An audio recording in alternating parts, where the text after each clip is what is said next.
Before we begin today, I'd like to acknowledge the traditional owners.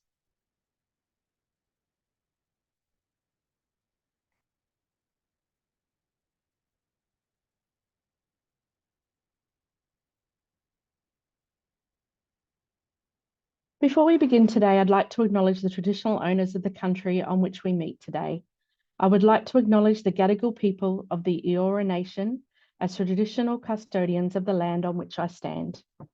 I'd like to acknowledge all elders past and present, as well as the future leaders who continue their role as proud custodians of the country they belong to. I'd also like to acknowledge our Indigenous customers and colleagues who join us today. Welcome today. I'm excited to be your host today for the NAB Property Insight session for New South Wales and ACT. My name is Susie Grant and I head up NAB's professional services team here in Sydney.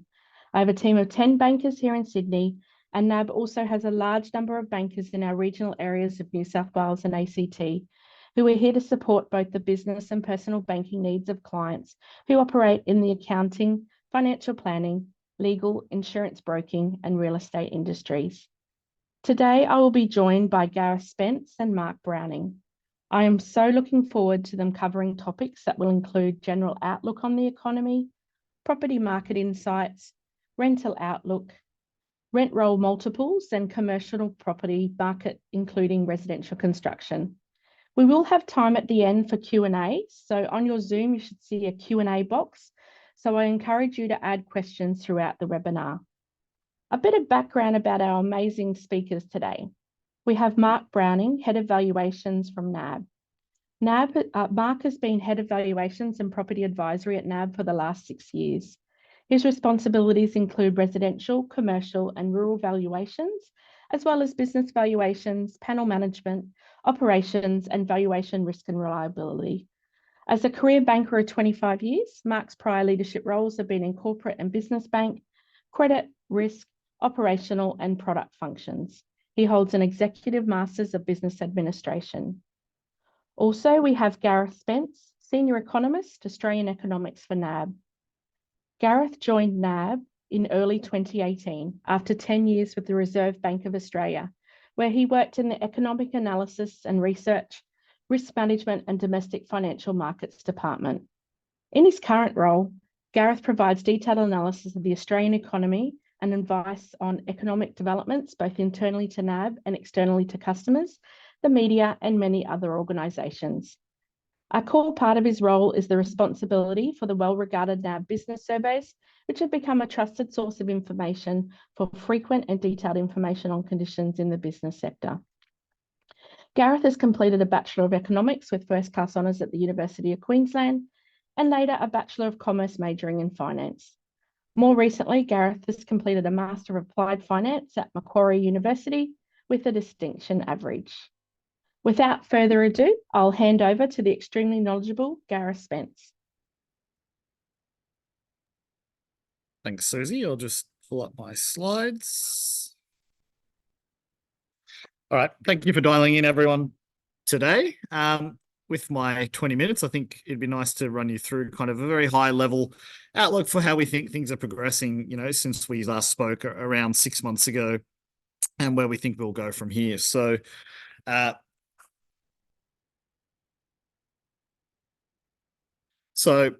key themes for 2024, I like to group these things at kind of a very high level into global growth rates and inflation and how that plays out globally as a small open economy. We operate in the context of the globe and developments there. And there's certainly a few going on at the moment, not limited to kind of the geopolitical risks we've seen in the media over recent days. But I think largely all of this is to really say both globally and locally, this year is going to be very much about what happens to inflation. So, we'll talk about this, but the good news is inflation is moderating. We think rates are at their peak, and now it's just a question of, how long do they stay there and how quickly does inflation moderate, and what are the sort of dynamics behind that and how important they will be. For Australia, I think that's a very similar story. Maybe like the globe, maybe an optimistic outlook. Could kind of see this as inflation will return and we're going through the softest patch of growth now, but things will actually pick up in the second half of this year. And I guess given the context of my role and the audience today, we can link into sort of the housing market dynamics and their role in all of this. So I guess just touching globally, you can see on the left-hand side there, it's quite clear that inflation is moderated quite significantly, over the past year or so across the advanced economies.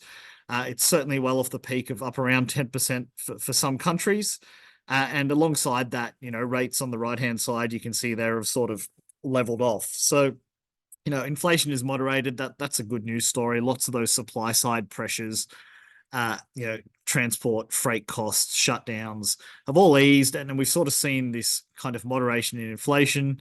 The flip side, or what we're looking at now, is just how long it takes to get the last little bit, right? So basically, inflation has come well off that peak and it's still slightly or just above the target across most countries. And what we're all watching very, very closely as economists is just what it takes from here and how does it play out in returning, inflation sustainably back to central bank targets. So as I said, we think rates are generally at their peak across the globe. Since we last spoke, you can see that the lines on the right-hand side there have kind of moved sideways. Rates are firmly on hold. It's just a question of how long do central banks hold rates at kind of these high or restricted levels. And you can see there that at least for now, just one bank, Switzerland, has actually moved down, but is still relatively high compared to its recent decade. The good news alongside all of this is, inflation has eased, rates are high, growth has certainly slowed globally, and we expect it to stay relatively soft but positive across most countries for this year. And this has happened, alongside a still pretty healthy labor market in most economies. So, we've been able to adjust and bring back inflation without seeing some really large fallout or a bigger downturn in terms of the labor market across most countries. And the real standout that's happened over the last week is probably the US, where, growth has actually stayed quite resilient. Unemployment rate actually fell last month.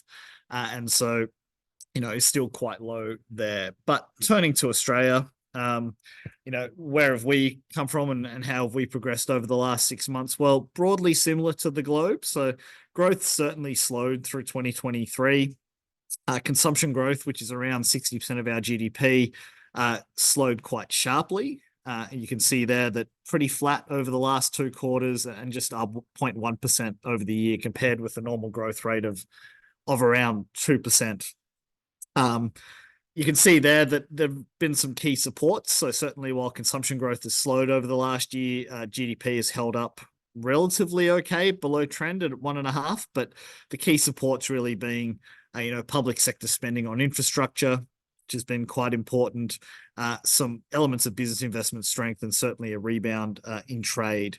The weakness in the other sort of areas are largely, as we'll talk about a bit later, some parts of business investment as the pandemic stimulus around the instant asset unwinds, and really what's happening in the construction sector and the residential market. But as you can see here, we do expect that, we're around that sort of soft point in growth, and we expect an improvement, maybe in the second half of this year as some of the dynamics we'll talk about later begin to unwind. How have we progressed in early 2024? So looking at our GDP numbers, they're from late last year. We're already through Q1 this year. Our NAB business survey, which is where we go out every month and we ask businesses, what are your actual trading conditions, your profitability, and your employment levels? And we summarize as our business conditions measure here. You can see that, certainly that measure eased over last year from quite a strong or quite a high level. And the good news, or the optimistic maybe take on this, is that through early 2024, business conditions have actually held up at an above average level. So certainly while things have slowed, things are kind of holding up and possibly starting to improve just a little bit based on this measure. Again, we looked at this chart last time. It's basically just showing you the pressures on household income or household budgets from a big aggregate macroeconomic level. The black line is really the thing to focus on here. So that's the growth in income across the household sector over the year, after the impact of interests, interest, tax, and it's in real terms, right? So adjusted for any changes in purchasing power as a result of inflation. You can see that, after a period of around 5 to 6 quarters there of annual falls in disposable income, which is actually quite unusual, that story is starting to ease just a little bit. So you can see that it kind of ticked up or was flat over the year with a relatively strong outcome in Q4 last year. But what I'd highlight here is, as we sort of talked about last time, you can see just the strength or the significance that inflation has had on disposable incomes there, being the largest sort of subtractor or weight on the downside to income. Obviously, interest payments have actually been quite significant for the first time in a while. And the other thing that's quite topical at the moment is obviously income tax ahead of the stage 3 tax cuts. So you can see with some nominal growth in wages for the first time in a while, the role of bracket creep has become quite significant. So offsetting that, we'll talk about a bit later, is really that labour income has been quite well supported despite all of this, offsetting some of those pressures, at least in aggregate. So employment growth is still positive. Hours worked have risen over the year. The unemployment rate is low, and nominal wage growth is actually its strongest in around a decade. So offsetting some of those pressures there. The good news is, or the outlook is for this going forward, we think that many of those factors to the downside will continue to wane, right? So as inflation continues to moderate, the impact of prices will fade away. Interest rates have clearly leveled off for now, and we expect cuts to happen in the second half of this year. And as we get some tax cuts, that will add some further support or ease some of the pressures here, while we expect wage growth to remain quite healthy. So largely the timing of this might be a little bit uncertain, but it is a reason to think that we can expect a bit of a pickup in consumption in the second half of the year. Again, just to update you on sort of our consumer sentiment survey and the impacts and how the adjustment is playing out. Our Q1 survey, very much in line with that previous chart, showed the first fall in consumer stress in around 6 quarters. It's still elevated. The cost of living is still the key driver, but it did tick down in the quarter. That said, around 1 in 3 still report a very high level of cost of living stress. And you can see here that, very much as expected, it's those that are unemployed, low incomes, renters, and those with high sort of cost structures in their households that have very much faced into this pressure. But hopefully that sort of does begin to ease as we pass through the second half of the year. How have households adjusted? Well, we can see this in the aggregate data. Discretionary spending has certainly fallen a little bit over the year, whereas essentials have kind of ticked up slightly or tracked sideways. Making it a little bit more relatable again is our consumer survey. And you can see here that these are sort of the share of respondents in that survey each quarter that report kind of pulling back on these items just to address or deal with the cost of living pressure. And you can see here that eating out at restaurants, buying micro treats like coffees and snacks, other entertainment, and even car journeys, which can be a little bit more discretionary, are really the places households are looking to pull back or have pulled back. If you flip to the other side of the page and just down the bottom there, an interesting contrast is that the things people have least cut back on are generally private school fees, children's activities, pets, garden or home services, and insurance as well. So maybe a bit of a dichotomy there between the discretionary and the essentials, but it is to say that households are certainly adjusting. And in per capita terms, while consumption has actually been held up, there is an adjustment that is quite evident going on, down around 1.5% over the year. The other flip side to the spending is obviously what happens in savings. Again, obviously savings have fallen quite a bit over the last year as household budgets have been pressured, and income growth has slowed a little. You can see there that kind of leveled off over the last 2 or 3 quarters. So households have pulled back on their spending a little bit, but they've also adjusted by saving a little bit less. How this sort of plays out going forward will be quite important. So while we think that pressures on budgets and household incomes will ease later in the year, the confidence and the outlook of households and how they choose to make their spending decisions will remain important as ever. Turning to kind of the housing market, so I'll leave the details for my colleague Mark, who can take you quite through the detail. Just a high level remark from me in that, while consumption is certainly facing into these pressures and there is an adjustment going on in the household sector, house price growth has actually remained very, very strong. We think it's kind of slowed a little bit recently, but still well up 10% on average across the capitals over the year, and a bit of a divergence across some of the states, but generally, something that is quite surprising given just the strength and the speed at which interest rates were increased over the last 18 months or so. So as we talked about last time, what's really going on in housing? Well, classic demand and supply story. Some more data since we last spoke, but basically Australia's population is now growing about 2.8% a year. It's its strongest since the late 2000s, and it's well above, the rate it fell to at the peak of the pandemic, so just 0.2%, which is 100%, 100-year low. The key driver of that rebound in population growth has been overseas migration.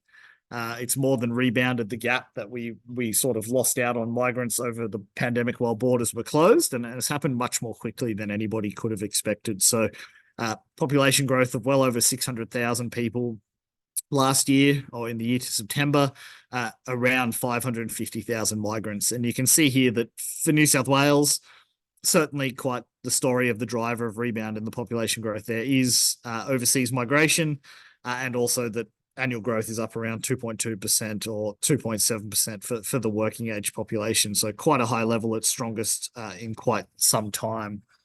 For the ACT, maybe a little bit of a contrast. Certainly the story of an overseas migration rebound as well, like most states.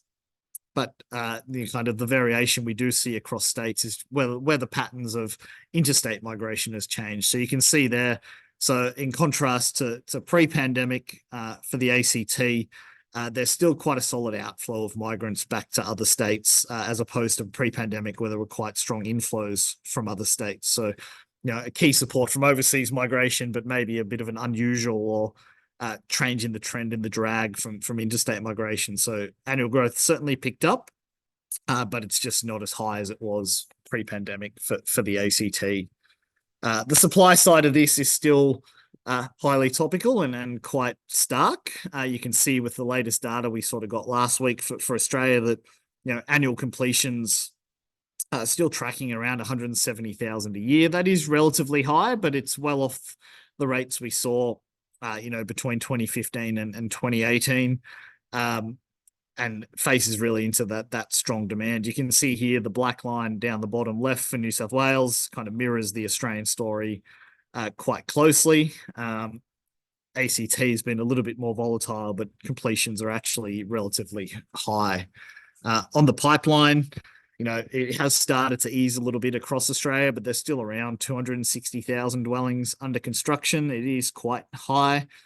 And you can see down the bottom right there that actually the pipeline in the ACT is quite elevated relative to history.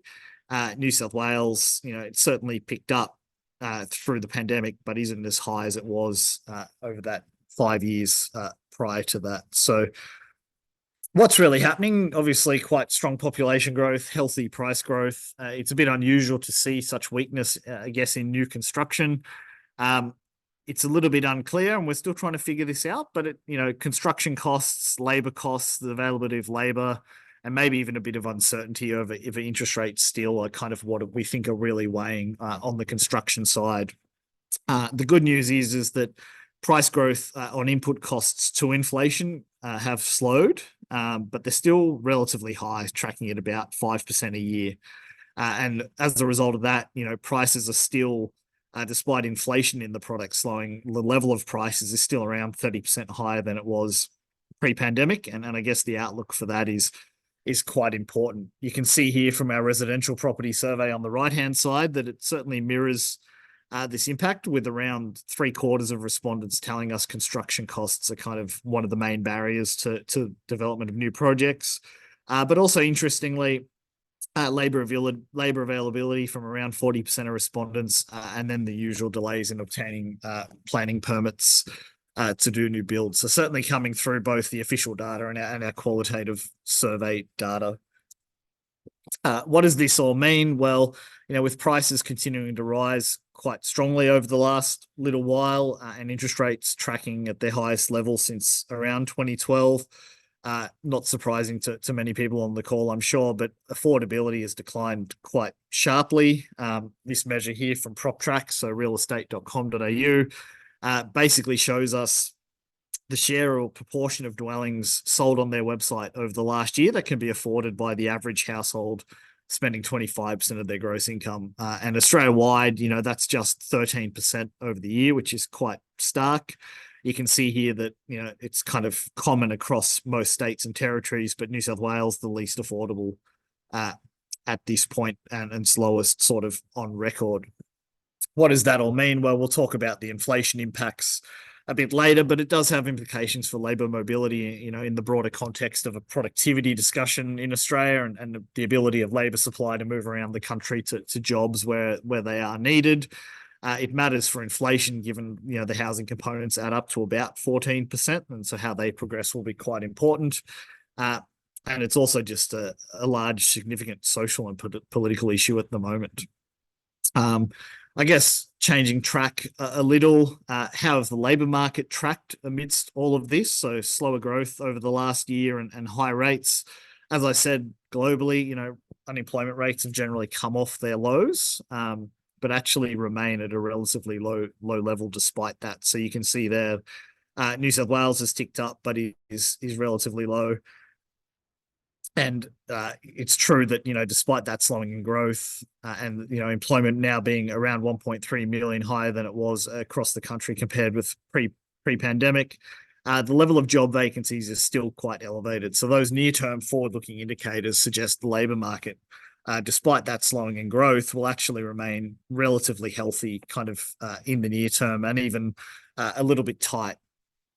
So how has that tightness played out? Well, wage growth has, as I said earlier, kind of accelerated to its strongest rate in around a decade. It's ticked over 4%. You can see that it's risen across almost all industries over the last little while, and compared to pre-pandemic, the strongest increases over the last year really have come through the health and the education sector. Now, part of that is the minimum and award wage increases that were given in those sectors by the Fair Work Commission. But it is tight and there are elevated vacancies across most industries. So, as the unemployment rate kind of ticks up a little bit higher, it will be interesting to see kind of how wage growth progresses and another factor in how we sort of think about inflation going forward. So you can see here that kind of further progress since we last spoke. Inflation peaked in Q4 2022, up around 7.5%, 8%, depending on the measure you look at. It's come a fair way back. And as I said, it's done that without a huge amount of pain in terms of the labour market. And a lot of the support or a lot of the easing in inflation has really come through, disinflation in goods prices and falls in actually some of those categories. So really reflecting the improvement in supply chains, the normalization in freight costs, and the easing in kind of global demand for goods. But as I mentioned right at the start, there is a little bit to go on this. 3.4% there on our monthly indicator. We're a little bit above the RBA's target of 3.5%, and really what they're aiming for is something closer to 2.5%. So how we progress from here will be quite important. To do that, we're looking for everything. There's lots of moving parts. There's still global shocks playing out. You can see here that really to highlight kind of the trade exposed improvement. So these are typically goods. You can see that the inflation rate there is kind of pulled back quite strongly. Home building, which contributed a lot on the way up, has certainly eased, but remains high. And I think really what we're looking at now, as most people are globally, is what happens in the less trade exposed. So kind of the sector that really reflects the domestic pressure in the economy. It's driven in large part or has a large wage share. It's typically the services sector. And you can see here that, it has come off, but it remains high. And so I guess when the RBA and most economists here are really trying to assess where the true rate of inflation is and where it might be heading, it's really the services side that we're all looking at the moment. as I said, wage growth is quite high. It may be a challenge, but we also know that there's plenty of other things that have gone on for service sector businesses. So energy costs, other utilities, commercial rents, and even insurance has been a very strong cost pressure. So, there are a few ways this can unwind. We're optimistic that those pressures will continue to gradually ease. They reflect kind of the past pressure that is now fading. And we expect that wage growth is around its peak and will kind of ease as the labour market sort of eases as well over the next little bit. So where does that leave us overall? Well, like I said, we're fairly confident rates are now at the peak. The RBA sort of softened its stance a little bit at the latest meeting. They took off the table the explicit consideration of a rise, but rates are still high and they're still somewhat restrictive. So it's just a question of how long do rates stay at 4.35 going forward. And so, with inflation continuing to moderate on our forecast for the labour market and growth, we think later this year, probably November, the RBA will have enough confidence that inflation is coming back into the target band sustainably. And they've done enough, and they can gradually begin to kind of cut rates through late 24 and 2025, taking it back to around 3.1% by early 2026. So to kind of round that out, how do we think this all plays out? Well, with inflation moderating and rates, not having to go much higher or higher at all, we can see that we're also past probably the weak point, or we're approaching the weak point, but expect an improvement in growth in the second half with those tax cuts slowing in inflation, but a still relatively healthy labour market. And we do see kind of further easing in unemployment, but to a level that's kind of a little bit below where it was pre-pandemic. So employment growth is expected to stay positive without, a major downturn in activity. It's just that population growth is quite strong and not fully absorbed for that labour market dynamic. And to show you the inflation forecast, as I said, we're confident as some of the past pressure continues to ease and growth stays soft for the first half, that inflation does continue to fall, reaches around 3.1 or the top part of the RBA's target band by the end of this year, and tracking into the top half of the RBA's target band by late 2026. So a relatively neat landing. Obviously, a few risks around and closely watched, but again, for now, we think we got bit more adjustment to go in the near term and maybe some improvement sort of in the second half. But ultimately, like most of the globe, we've been able to avoid major downturns to bring inflation back under control. So I might hand over to Mark to take you through the more detail on the property sector before we open it up to Q&A. Thanks, Gareth, and great to join you again here across New South Wales and Victoria. I'll just get the slides show up for you.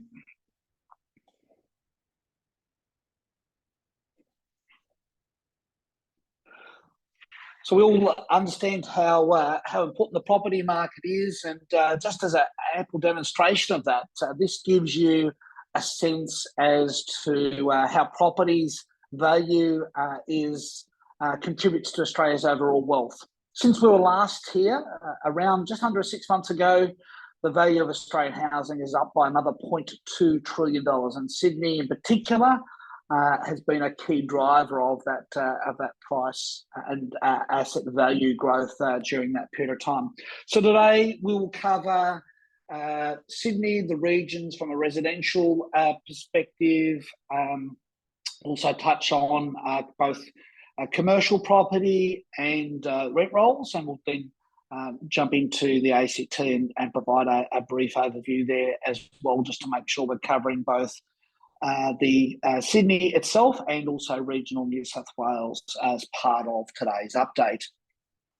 This slide provides a sense as to what's been happening over the last 12 months and for the last quarter in houses and units right across the country, but in particular in Sydney and Canberra, you'll see annual price growth quite strong in houses and a little bit less so in units across Sydney, and still evident in Canberra, but at a much more measured level.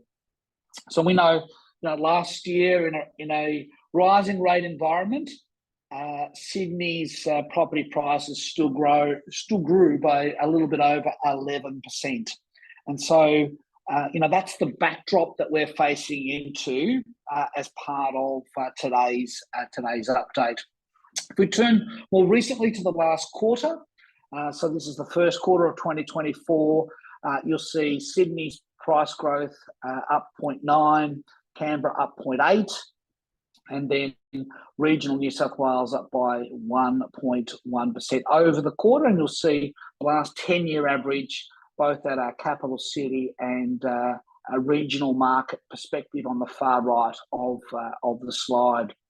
Sydney's growth reduced, the rate of growth reduced with the rise in RBA adjustment in November, and so saw a couple of more constrained months of growth before picking up again during February and March as people have adjusted to that environment more normally. We look now at the areas of the market that's growing. What this graphic is goal is to show you the segment of the market. So the 25% quartile is the most affordable quartile of the market. The grey bar is the mid 50%, and the black colour is the top and the most expensive quartile of the market. And you'll see in Sydney, it's actually the mid quartile, as it is in Canberra. It's the mid quartile of the market that's actually growing the strongest in Sydney. And not far behind is the 25% of the market that's most affordable. And in the ACT, the top end of the market is growing next most strongest across the board there for the first quarter of 2024. From an activity sense, really important we keep track of what's happening from a sales activity. Sydney market's been performing quite strongly. In fact, the leading market nationally, 17.3% worth of sales growth for the year ending March compared to the year prior. Canberra off by 5.1%, and regional New South Wales, middle of the page there on the left, up by 6.4%. Gives you a sense as to level of sales activity that's evident across the market, and reflecting again that strong growth over the last year that I was referring to earlier, particularly in that Sydney in the Sydney location. Turning a little bit more to Sydney, as I mentioned earlier, rate of growth at 0.3% for March, for the month of March, up 0.9% for the first quarter. Sydney's now up 25.4% since March 2020, so the pre-pandemic versus current inflection point. So that's 4 years worth of time movement in that 25.4% growth. Quick snapshot on listings, up 3.7% on the same time last year. We've already touched on the sales growth. And average days on market were tracking really similar to the same stage last year, tracking at 35 days, just 1 day less than the same time last year. As Gareth touched on already, rental growth has been one of the strong stories of the last couple of years. You'll see their house growth at 9.1% for rents, and units at 9.4% as well, occurring over the last 12 months. If we go and take a little bit more of a look around Sydney and bring out the locations that are showing growth. This is the first quarter of 2024, so 3 months ending March. The blue of the colour, the areas that have experienced the most price growth. The orangey colours, the areas where there's been softness, just as a visual to try and bring to life what's occurring around Sydney more broadly. And then if you do the same again, based on a tabular format, in case you're more familiar with looking at things in a table basis, the right-hand side of that table reflects the quarterly growth. And again, showing that it's the city and inner south, the southwest and outer west, Blue Mountains areas that are recording the strongest growth on a quarterly basis. Rental growth, the Sydney inner southwest up 22.6% and Para up 21.2%, the strongest areas for a rental value growth. And then selling conditions, average selling time on market, quickest in the outer southwest at 24 days and taking the longest in Sydney Ryde area, just as out at 38 days. And again, Sydney Ryde and Para experiencing largest sales growth activity, bottom of the page as well. This gives you a little bit of a sense of that in more detail. As I said, sales activity is up 17% on the 12 months prior, but up 9.6% on a 5-year average. Listings are just a tick up over the last 12 months and again, just a little bit over 3% higher than the last 5-year average, just to give you a sense as to how this is tracking against more normalised conditions, given that the last few years have been on a relatively significant roller coaster as disruption, rapid rate interest rate reductions, and then rises more recently has sought at some stage to put some distortion and noise into the underlying seasonal conditions across the market. If we go to regional New South Wales, you'll see here the same type of information for all those key regions. Again, the middle column shows you the quarterly growth for Q1 2024 and Coffs Harbour, Grafton, Far West, and then Newcastle Lake Macquarie. Macquarie are showing the most pronounced rates of growth. From a value perspective, for rental growth over the last 12 months, it's the Illawarra and Riverina, up by 9.1 and 7.5% respectively. From selling conditions, average days on markets quickest in Newcastle and Lake Macquarie, and taking longer in the Southern Highlands, Child-Haven, which not unexpected given what was a significant flight to the regions that occurred during the last few years, and a more normalised level of activity happening in those markets now. And sales activity most pronounced in growth in the Richmond Tweed area, up 20.9% in that location. If we turn to commercial, and just a few remarks here on commercial. Look, it is, as a broad perspective, it's fair to say that each of the markets or each of the asset types is going through, continuing to go through an adjustment, recognising the rapid rate of interest rates and yields more normalising after what was a really a sharp level of compression that occurred in the early part of the pandemic. Industrial markets are really operating kind of in a two-tier environment. We're seeing lots of activity at the owner-occupier market of those that have been undertaking or have experienced rapid rates of rent increases, now looking to buy their own property and take control of their own future in that sense. And so that's keeping activity up, but also prices being paid at that segment of the market pretty strong. The higher end, less industrial activity, more yield decompression occurring at the top end of the market as it more normalises. Vacancy rates have increased over the quarter, perhaps more reflecting they're returning to more longer run usual conditions. At one stage there, Sydney had the lowest industrial vacancy rate across the globe, and it was really challenging to get available location. That's on the journey to normalise, but as you can see there, rents itself are also still on a rapid rate of growth occurring across the markets as well. If we turn our mind to retail, retail was probably the asset class that had already started a period of adjustment before the pandemic. It's also now perhaps the furthest through that adjustment phase with an uptick starting to occur over the last quarter in more retail property sales that have been starting to occur.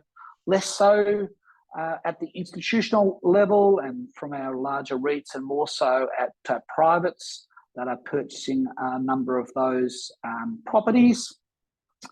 Rentals, lease terms are being set generally at more favourable conditions, and a number of transactions that are starting to occur in that market to build confidence and to build visibility around the conditions in that particular market. Something to watch, obviously, with the broader economic conditions that Gareth has touched on more broadly, but at the moment, the transactions that are occurring seem to be looking through that and setting themselves for the longer term, and operating with some level of confidence, even if there is an adjustment to some of the yields and levels being paid. Office is perhaps least through the transition. We've all read and seen lots of remarks around the flight to quality. So that's superior accommodation, end of trip facilities, and cafe and other style accommodation. Also, it's strong rating from an ESG perspective, given most large ASX listed companies and the corporates need to be in that style of space. And more broadly, the sector's going through what is the need for office and what a level of accommodation. So there's some of the drivers as part of flight to quality and what space is required. So more highly regarded properties have performed better, albeit there's still a relatively lack of deep evidence around where the market is at, and particularly for secondary properties, still not a lot of evidence occurring in that space. Whilst vacancy rates have ticked up, as you would expect, that's largely been attributed to the secondary office space. And there still continues to be supply on the pipeline in Sydney, which was underway prior to any of the adjustments obviously occurring, but that will add to the mix. Not a lot of evidence yet around conversion of more dated office stock into housing, which seems to lots of enthusiasm about, but practically challenging to do unless it's got the right footprint. And so the Sydney market overall, though, not too badly placed if you contrast it perhaps with Melbourne, where those vacancy rates are obviously a lot higher, and conditions and additional space still more heightened in coming to the market as well during the back part of this year and into next year. I'll turn now to rent rolls and just to provide you a snippet of some of the insights we're seeing. We've tried to summarise this to a page for you.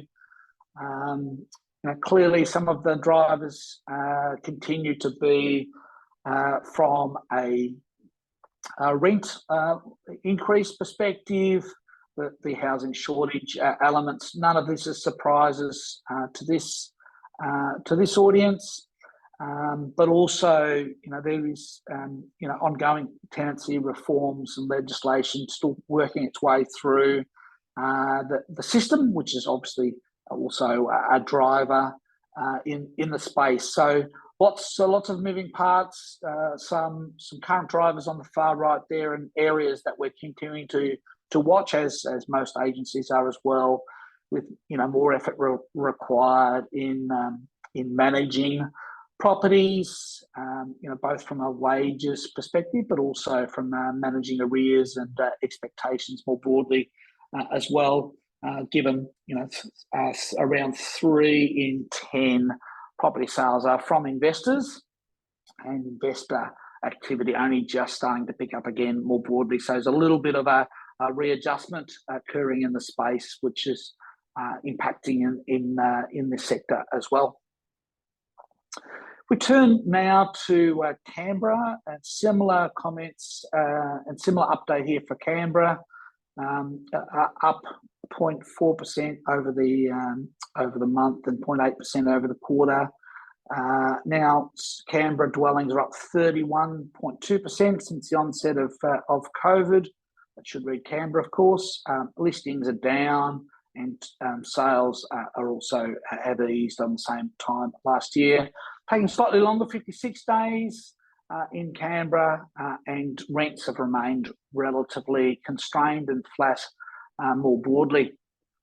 Just to give you a sense as to the markets, again, the visual for you, the bluer colours, the stronger the growth. The more orange in colour is softer conditions. And then just to wrap up, I want to hand back now to Susie to facilitate any questions that the audience has today. So we're pleased to take those. Thanks, Susie. Excellent. Thanks, Mark. I can see that there's a couple of questions already in the Q&A. So if you wanted to add some more, please do. This one was one for earlier. It was around high migration levels into Australia and lack of housing supply is quite topical at the moment. What impact would you foresee to the residential housing market if migration levels were reduced? Do you want to take the start of that, Gareth? Yeah, I was going to say it's addressed to Mark. I'm happy to. It is too. I think it would. How do I say this? It would help, but I don't think much is the answer, right? I think Mark will tell you. I'll let him do it, but supply side is the real challenge at the moment. As I said, population growth has rebounded much more strongly than we thought. So, we're kind of building around 60,000 or more dwellings less than we need just to stay still, but that doesn't really address the underlying shortage that we kind of have. So it's a very, very difficult issue, that obviously becoming a bit more political and people are looking at it. We do expect migration will slow. So, the rebound is sort of, not exaggerating, but it's driving lots of the growth as, we've now recovered the full amount of students that we had pre-COVID. We've caught up a little bit on the skilled migration program. And as those outflows of migrants returning home, things will normalise. So we do expect population growth to slow from around its 2.8% at the moment back to something like 1.5% or a little bit less where we were pre-pandemic. But, we are a fast growing country in that sense, and that's still going to kind of place a bit of pressure. But I'm not sure if Mark wants to add too much to that. Look, certainly agree with those comments, Gareth. And just to amplify, I don't see migration levels falling through the floor. I think that catch-up period that's occurred will probably just see things return to more normalised long-run averages, in which case, we've still got, depending on who you might listen to, significant skills gaps, 90,000 people required to help build the level of properties, for example, that are needed. None of this is going to be filled in a short space of time, and we know typically it's around 18 months after someone immigrates that they will then look to buy their own property as well. So we still might have a rental pinch point now, which unless there's additional supply to come to the market, will also migrate into an aspiration, particularly with interest rates. Trajectory is reducing in the latter part of the year and into next year. That'll migrate into a challenge for purchase of properties as well. I would anticipate if we look at the longer run averages of how the market typically works. Excellent. That's great. Another question for you, Mark. Oh, there's a few on here. The residential rental growth for Sydney over the last 12 months of 9% continues to be high. What is your view on rental growth moving forward?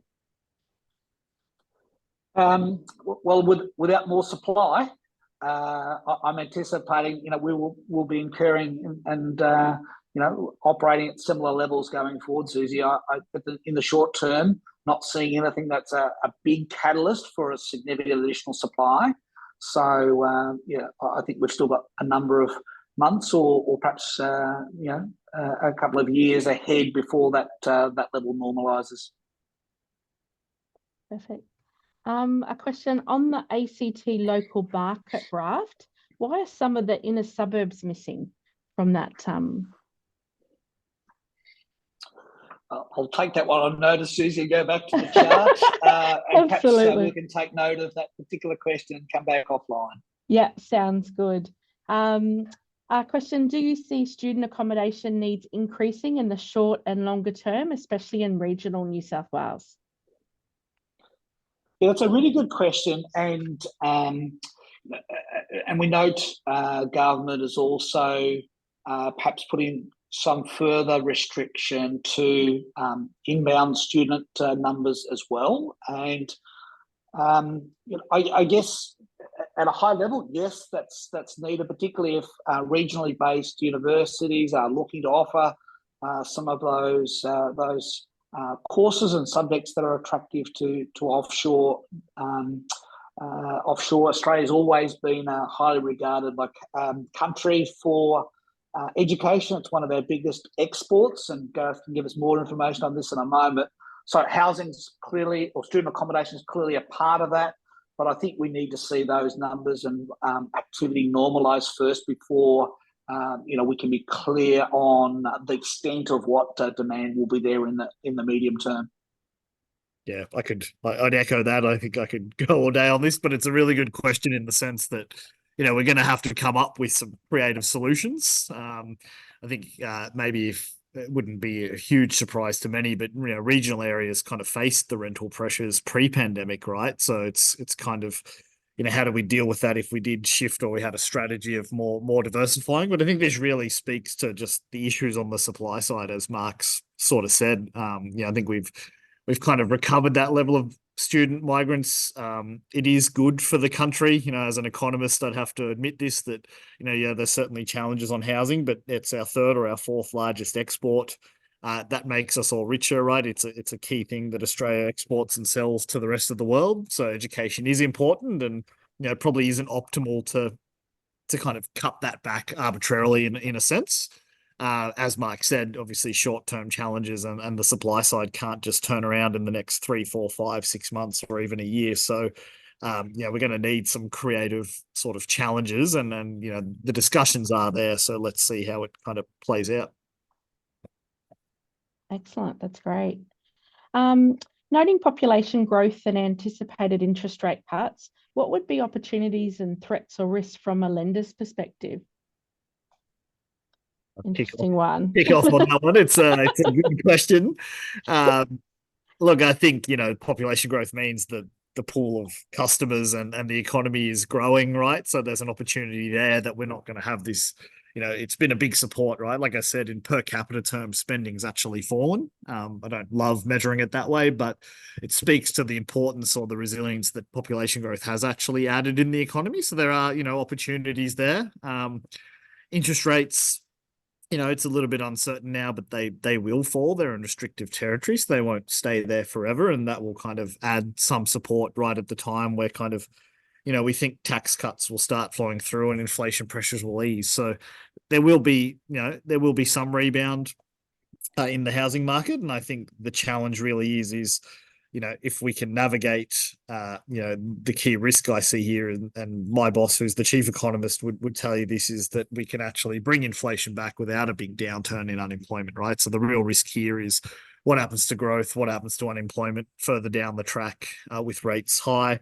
We think we'll navigate that fairly comfortably. But really it's kind of that normalization and the growth and just the strong demand in housing, I think, is the real sort of opportunity.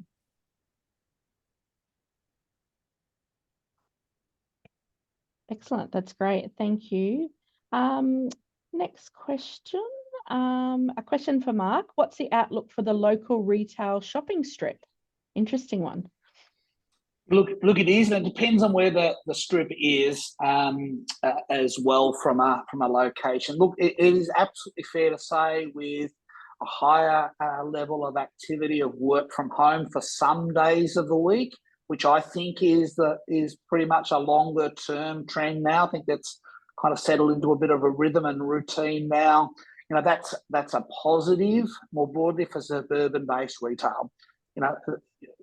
everyone enjoys being able to walk down to the local coffee shop or cafe and get services locally, which, once upon a time may have only been CBD based.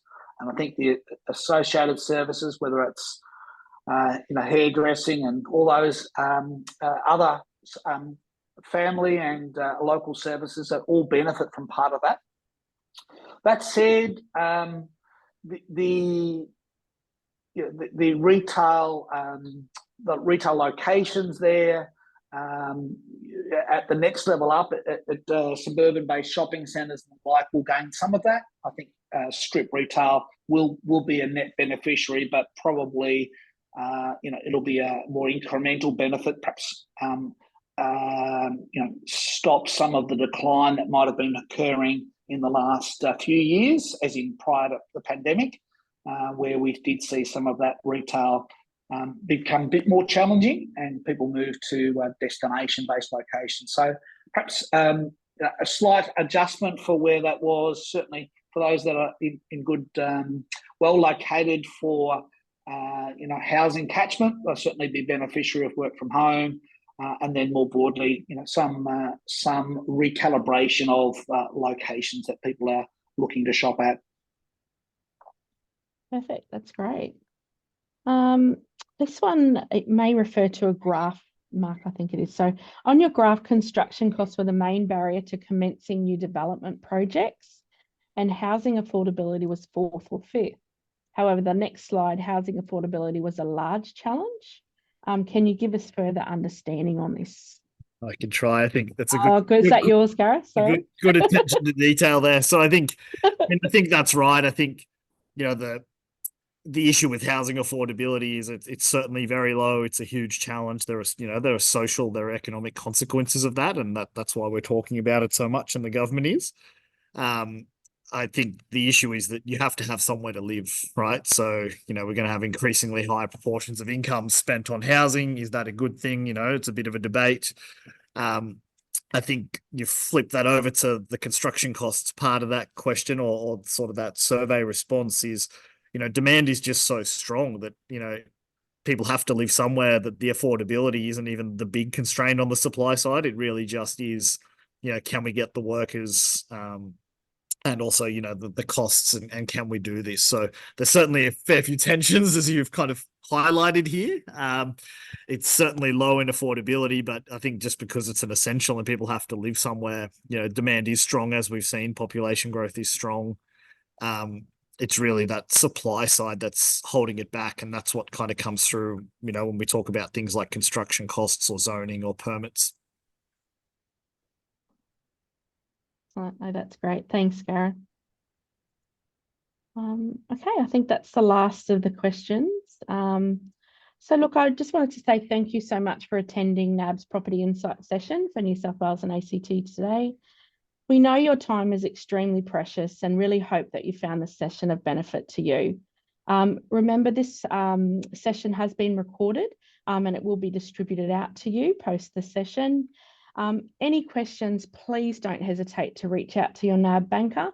They're more than happy to help or provide and seek out more information for you as well. There will be a small survey at the conclusion of the webinar, so we'd really appreciate it if you'd be able to fill that out so that we can get the feedback, so that we can provide for our next session a more comprehensive, if you feel, or extra things that you might want to hear about as well. So again, thank you so much for your time, and hope to see you again next time. Thank you. Bye. Thanks all.